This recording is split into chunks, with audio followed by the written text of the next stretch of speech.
Hollywood की मारूफ जोड़ी Brad Pitt और एंजेलिना जोली के दरमियान बाकायदा तौर पर तलाक हो गई। एंजेलिना जोली ने 2016 में ब्रैड पिट से तलाक लेने के लिए दरखास्त दायर करते हुए अपने 6 बच्चों की तहवील की ख्वाहिश का इजहार किया था।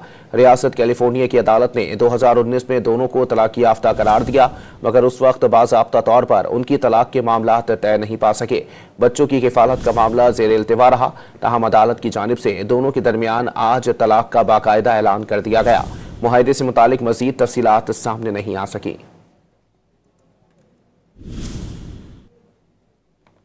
ब्रैड पिट से तलाक लेने के लिए दरखास्त दायर करते हुए अपने 6 बच्चों की तहवील की ख्वाहिश का इजहार किया था।